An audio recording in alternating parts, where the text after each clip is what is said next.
शुभ सन्ध्या पिलामाने। अच्छा पिलामाने गेस कल आज आम कौन पढ़ा। आज आम पढ़ा तुम दशम श्रेणी रे जो विषय अच्छी हिंदी विषय से पाठ्यपुस्तकर प्रथम चैप्टर जोटा कि अनमोल बाणी अच्छी अनमोल बाणीर जो कबीर दासकर दोहा अच्छी सेटा को आज आम पढ़ा। अच्छा जो फोटो चित्रटी तुम मैंने देखुचा सामने सेटा होची फोटो कबीर दासकर। तमें मैंने कबीर दास को भलसे जानते नवम विषय बहुत सरल भाव तथ्यपूर्ण विषय जीवन विषय कहुई से तुम पढ़। आज आम पढ़ा कबीर दासकर दशम श्रेणी तुम जो अनमोल बाणी अच्छी अति सहजरे पढ़ा ध्यानपूर्वक शुणव जहाँ इम्पोर्टाट कथा आसो से जोटा कि तुम सर्ट क्वेश्चन दृष्टि इम्पोर्टाट से नोट डाउन कर खातार लिख किंबा तुम बही रे मार्क कर। चलो आज आम स्टार्ट करवा फास्ट चैप्टर कबीर दासकर अनमोल बाणी। अच्छा अनमोल बाणी रे तुम कबीर दासकर दोहा दि जाइए केतेटा 3टा दोहा अच्छी। दोहा बहुत इजी अच्छी ताकू मन रख जमी सॉन्ग भाया जमी मन रखती गीत भाया मन रही पार तुमको बहुत भल कथा दि जाइए मन रख भर ही सर्ट क्वेश्चन तुम आसब। फास्ट आम देखीदे कवि परिचय तापर दोहा पर को जीवा। अच्छा कबीर दास का जन्म सन 1398 में काशी में हुआ था। काशी जो कि स्थित कहाँ है, उत्तर प्रदेश में है। कहा जाता है कि वे एक तालाब के किनारे मिले थे। कौन मिले थे? कबीर दास। एक जुलाहा दंपति ने उनका पालन पोषण किया। जुलाहा का अर्थ क्या है? जो बुनने का काम करते हैं, जैसे दर्जी जमती सिलाई करे सिमती। जुलाहा जो होते हैं इससे कपड़ा बुनने का काम जो करते हैं उन्हें जुलाहा बोला जाता है। तो एक जुलाहा दंपति ने पालन पोषण किया था कबीरदास का। वे कपड़े बुनने का काम करते थे, ज़्यादा पढ़े लिखे नहीं थे। कौन? कबीरदास भी ज़्यादा पढ़े लिखे नहीं थे और उनके माता पिता भी ज़्यादा पढ़े लिखे नहीं थे, लेकिन बड़े अनुभवी थे। बुद्धि विवेक से काम लेते थे, बहुत बातें जानते थे। वे सभी धर्मों को बराबर मानते थे। वे ईश्वर के निर्गुण निराकार रूप को मानते थे। जैसे कि आप सभी को पता है कि कबीरदास का जो जीवन है कैसे उन्होंने एक ब्राह्मण विधवा के यहाँ जन्म लिया था। वो जो उनकी माँ थी उन्हें लोक लाज की वजह से उन्हें तालाब के पास छोड़ गई थी। उन्हें किसने पाया? जुलाहा दंपति। जब उनकी शादी हुई थी, नई शादी, तो घर जब रिटर्न कर रहे थे तो रास्ते में देखा कि एक तालाब के पास बच्चा रो रहा है। उसे लेने के लिए नीमा ने जिद किया। तो नीमा के कहने से नीरू मान गया। फिर कबीरदास को लेके आए। फिर कबीरदास का पालन पोषण उन्होंने किया। वे ईश्वर के निर्गुण निराकार रूप को मानते थे। उस समय धर्म और समाज में बड़ी गड़बड़ी थी। कबीरदास जब थे, ये 1398 की बात है, जो कि मध्य युग है, जिस समय हमारे देश में बाहरी आक्रमण हो रहे थे। उस समय धर्म और समाज में बड़ी गड़बड़ी थी। कबीर ने अपनी वाणी से उसे दूर करने का प्रयास किया। लोगों में जाति पाति ऊंच नीच का भेदभाव था। विभिन्न धर्मों के अनुयायी आपस में झगड़ते थे। बाह्य आडंबर अंधविश्वास फैल गया था। कबीर जाति भेद, मूर्ति पूजा, बाहरी आडंबर आदि का विरोध करते थे। वे कहते थे कि सब मनुष्य बराबर हैं। वे बाहरी धार्मिक कर्म कांड की अपेक्षा भक्ति भाव पर बल देते थे। आपको ध्यान रखना है, कबीरदास सिर्फ एक ही धर्म पर दोषारोपित नहीं कर रहे थे। वो सारे धर्मों में जो भी उन्हें लगा कि ये बाह्य आडंबर है, उसका प्रतिरोध उन्होंने किया है। वे तीर्थ व्रत, जप ताप, मूर्ति पूजा आदि बाहरी काम छोड़ सच्चे दिल से भगवान की भक्ति करने को कहते थे। वे सदाचार, सच्चाई, भाईचारे, धार्मिक सहिष्णुता का प्रचार करते थे। कबीर का व्यक्तित्व सदा सीधा पर बड़ा प्रभावशाली था।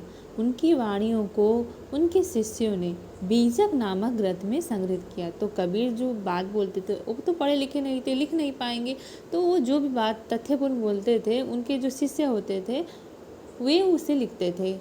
लिखकर एक ग्रंथ का नाम दिया गया बीजक, उसमें प्रकाशित हुआ। सारी उनकी वाणियों का संग्रह है बीजक। उनकी भाषा मिश्रित खड़ी बोली है जो उस समय जन समाज में प्रचलित थी। उनकी भाषा जो है क्या है, खड़ी बोली है। जो भी बात हम हिंदी में शुद्ध रूप में बोलते हैं वह खड़ी बोली है, लेकिन वो जब थे तब ये आप उनके पद को माने दोहे को पढ़ेंगे तो आपको लगेगा हाँ खड़ी बोली है, कुछ अलग भी भाषा का आभास हो रहा है। तो मिश्रित खड़ी बोली है, मिली हुई खड़ी बोली है जो उस समय जन समाज में प्रचलित थी। वे अपने गुरु रामानंद स्वामी का बड़ा आदर करते थे। उनके गुरु कौन थे? रामानंद स्वामी थे, जो कि राम भक्त थे। रामानंद स्वामी कौन थे? रामानंद स्वामी उनके गुरु थे और वे क्या थे? राम भक्त थे। अच्छा, इसके बाद हम देखेंगे दोहा। दोहे दिए गए हैं, बहुत ईजी है, आप एक बार पढ़ लीजिए, बार बार पढ़ने से भी पूरा याद रह जाएगा। एक बार समझ लीजिए, उसके बाद पढ़ेंगे तो याद रह जाएगा। जैसे कि सांच बराबर तप नहीं, झूठ बराबर पाप, जाके हृदय सांच है, ताके हृदय आप। ये एक दोहा गया। उसके बाद देखो दूसरा, जो तो को कांटा बुए, ताही बोए तो फूल, तो को फूल को फूल है, बाको है त्रिशूल। ये खत्म हुआ दूसरा दोहा। उसके बाद धीरे धीरे रे मना, धीरे सब कुछ होए, माली सींचे 100 घड़ा, ऋतु आए फल होए। ये गया तीसरा दोहा। तो इसे आप एक बार खुद से पढ़ लीजिए, वीडियो को वॉच करके एक बार खुद से पढ़ लीजिए, उसके बाद मीनिंग देखेंगे, उसके बाद भावार्थ देखेंगे। अच्छा बच्चों, आप लोगों ने देख लिया होगा, मतलब पढ़ लिया होगा इसका जो दोहा दिया गया है, उसके बाद देखेंगे मीनिंग। अच्छा, सांच, सांच बराबर तप नहीं, झूठ बराबर पाप। यहाँ पर कठिन शब्द क्या लग रहा है आपको? सांच। सांच का अर्थ क्या है? सत्य। सांच का अर्थ है सत्य। बराबर तप नहीं, तप मतलब क्या है? तपस्या। बराबर का मतलब समान, तप का अर्थ तपस्या या ज्ञान। अर्थात सत्य के बराबर कोई भी ऐसी चीज़ नहीं, मतलब कोई भी बड़ी तपस्या नहीं है, मतलब सत्य ही सबसे बड़ी चीज़ है। सांच के बराबर कोई भी तपस्या यहाँ दुनिया में क्या है? नहीं है। झूठ बराबर पाप, झूठ बराबर पाप मतलब झूठ के समान और कोई भी पाप दुनिया में नहीं है। उसके बाद जाके हृदय सांच है, ताके हृदय आप। यहाँ पर जाके मतलब जिसके, जाके अर्थ जिसके, हृदय मतलब हृदय में, दिल में, सांच है, सांच मतलब सत्य है, जिसके हृदय में सत्य का निवास है, ताके हृदय आप। उसके हृदय में कौन है? भगवान है। इसलिए बच्चों को आप लोगों ने देखा होगा, जो छोटे बच्चे होते हैं उन्हें कैसे बोला जाता है कि वो बहुत पवित्र होते हैं, क्योंकि उनके मन में सच्चाई होती है। जिसका मन पवित्र होगा उसके हृदय में भगवान का निवास होगा, ईश्वर का निवास होगा। तो ये रहा, इसका अर्थ देखेंगे। उसके बाद